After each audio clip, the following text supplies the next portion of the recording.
नमस्कार। क्या आपके शरीर से भी बहुत तेज़ दुर्गंध आती है या आप बहुत जल्दी गुस्सा हो जाते हैं? तो जान लें कि ये सारे लक्षण पित्त प्रकृति के हैं।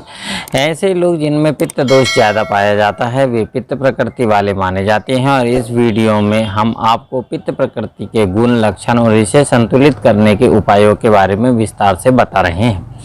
पित्त दोष क्या है? पित्त दोष अग्नि और जल इन दो तत्वों से मिलकर बना है। यह हमारे शरीर से बनने वाले हार्मोन और एंजाइम को नियंत्रित करता है। पित्त की गर्मी जैसे कि शरीर का तापमान, पाचन, अग्नि जैसी चीज़ें पित्त द्वारा ही नियंत्रित होती है। पित्त का संतुलित अवस्था में होना अच्छी सेहत के लिए बहुत ज़रूरी है। शरीर में पेट और छोटी आंत में प्रमुखता से पाया जाता है। ऐसे लोग पेट से जुड़ी समस्याएं जैसे कब्ज, अपच, एसिडिटी आदि से पीड़ित रहते हैं। पित्त दोष से संतुलित होने से पाचक अग्नि कमज़ोर पड़ने लगती है और खाया हुआ भोजन ठीक से पच नहीं पाता। पित्त दोष के कारण उत्साह में कमी होने लगती है, साथ ही हृदय, फेफड़ों में कफ इकट्ठा होने लगता है। इस वीडियो में हम आपको पित्त दोष के लक्षण, प्रकृति, गुण और संतुलित करने के उपाय बता। पित्त के प्रकार शरीर में इनके निवास स्थानों और अलग कामों के आधार पर पित्त को 5 भागों में बांटा गया है, जैसे पाचक पित्त, रंजक पित्त, साधक पित्त, आलोचक पित्त और भ्राजक पित्त। केवल पित्त के प्रकोप से होने वाले रोगों की संख्या 40 मानी गई है और पित्त के गुण जैसे चिकनाई, गर्मी, तरल, अम्ल और कड़वा पित्त के लक्षण हैं। पित्त पाचक और गर्मी पैदा करने वाला व कच्चे मांस जैसी बदबू वाला होता है। निराम दशा में पित्त रस कड़वे स्वाद वाला पीले रंग का होता है, जबकि साम दशा में यह स्वाद में खट्टा और रंग में नीला होता है। किसी भी दोष में जो गुण पाए जाते हैं उसका शरीर पर अलग अलग प्रभाव पड़ता है और उसी से प्रकृति के लक्षण और विशेषताओं का पता चलता है। पित्त प्रकृति की विशेषताएं। पित्त प्रकृति वाले लोगों में कुछ खास तरह की विशेषताएं पाई जाती है जिसके आधार पर आसानी से उन्हें पहचाना जा सकता है। अगर शारीरिक विशेषताओं की बात करें तो मध्यम कद का शरीर, मांसपेशियों व हड्डियों में कोमलता, त्वचा का साफ रंग और उस पर तिल, मस्से होना पित्त प्रकृति के लक्षण है। इसके अलावा बालों का सफ़ेद होना, शरीर के अंगों जैसे कि नाखून, आँखें, पैर, तलवे, हथेलियों का काला होना भी पित्त प्रकृति की विशेषताएँ हैं। पित्त प्रकृति वाले लोगों के स्वभाव में कई ऐसी विशेषताएं होती है। बहुत जल्दी गुस्सा हो जाना, याददाश्त कमज़ोर होना, कठिनाइयों से मुकाबला ना कर पाना व सेक्स की इच्छा में कमी इनके प्रमुख लक्षण हैं। ऐसे लोग बहुत नकारात्मक होते हैं। इनमें मानसिक रोग होने की संभावना ज़्यादा रहती है। पित्त बढ़ने के कारण। जाड़ों के शुरुआती मौसम में और युवावस्था में पित्त के बढ़ने की संभावना ज़्यादा रहती है। अगर आप पित्त प्रकृति के हैं तो आपके लिए यह जानना बहुत ज़रूरी है कि आखिर किन वजहों से पित्त बढ़ रहा है। आइए कुछ प्रमुख कारणों पर एक नज़र डालते हैं।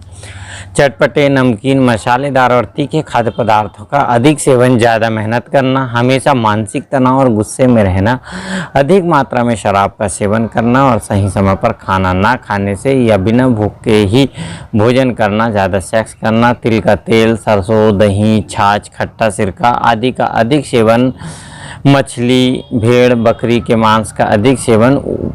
इन बताए गए उपायों या सभी कारणों की वजह से पित्त दोष बढ़ जाता है और पित्त प्रकृति वाले युवाओं को खास तौर पर अपना विशेष ध्यान रखना चाहिए और इन चीज़ों का सेवन नहीं करना चाहिए। पित्त बढ़ जाने के लक्षण। जब किसी व्यक्ति के शरीर में पित्त दोष बढ़ जाता है तो कई तरह के शारीरिक और मानसिक लक्षण नज़र आने लगते हैं।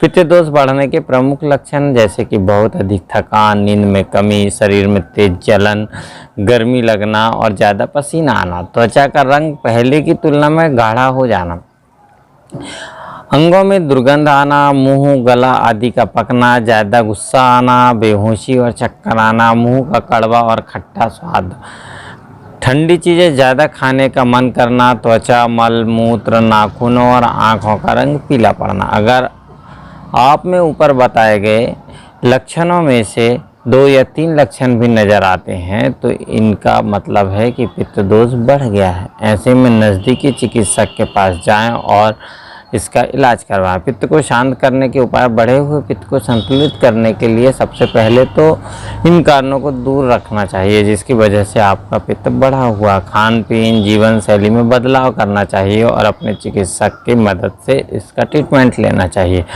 विरेचन। बढ़े हुए पित्त को शांत करने के लिए विरेचन सबसे अच्छा उपाय है। वास्तव में शुरुआत में पित्त आमाशय और ग्रहणी में ही इकट्ठा रहता है और ये पेट साफ करने वाली औषधियाँ इन अंगों में पहुंचकर वहां जमा पित्त को पूरी तरह से बाहर निकाल देती है। पित्त को संतुलित करने के लिए क्या खाना चाहिए?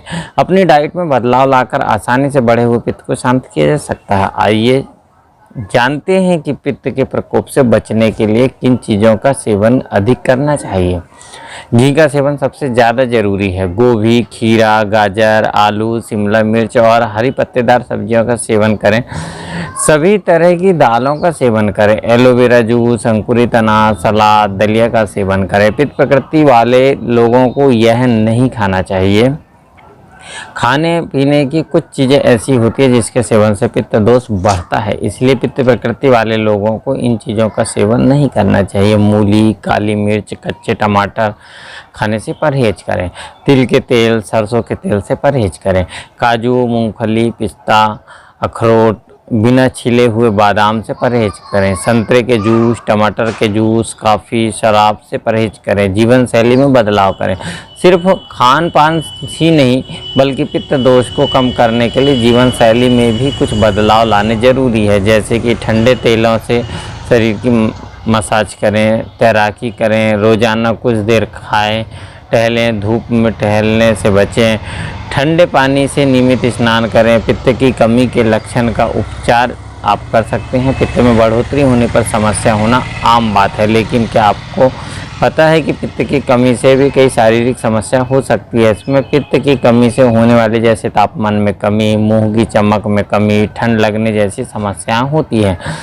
पित्त के जो स्वाभाविक गुण हैं यदि अपना काम ठीक से नहीं कर रहे होते हैं तो इस अवस्था में पित्त बढ़ने वाले आहारों को लेना होता है तथा ऐसी औषधियों का सेवन करना रहता है जिससे पित्त संतुलित हो जाए। शाम और निराम पित्त, हम जो भी खाना खाते हैं उसका कुछ भाग ठीक से पच नहीं पाता है और हिस्सा मल रूप में बाहर निकलने के बजाय शरीर में ही रहता है। भोजन के इस अधपके अंश को आयुर्वेद में आम रस और आमदोष कहा गया है। जब पित्त आमदोष से मिल जाता है तो उसे शाम पित्त कहते हैं। शाम पित्त दुर्गंध, खट्टा, स्थिर, भारी और हरे काले रंग का होता है। शाम पित्त होने पर खट्टी डकारें आती है और इससे छाती और गले में जलन होती है। इससे आराम पाने के लिए कड़वे स्वाद वाले खाद्य पदार्थों का सेवन करें। जब पित्त आम दोष से नहीं होता है तो उसे निराम पित्त कहते हैं। निराम पित्त बहुत ही गर्म, तीखा, कड़वे स्वाद वाला होता है, लाल पीले रंग का होता है, यह पाचन शक्ति को बढ़ाता है। इससे आराम पाने के लिए मीठे और कसीले पदार्थों का सेवन करें। पित्त प्रकृति के लोगों को पित्त को बढ़ने से रोकने के लिए नियमों का पालन करना चाहिए। यदि समस्या ठीक ना हो या गंभीर हो तो किसी आयुर्वेदिक चिकित्सक से सलाह या संपर्क लेना चाहिए। यह पित्त के बारे में जानकारी थी। आज के लिए इतना ही। Thank you.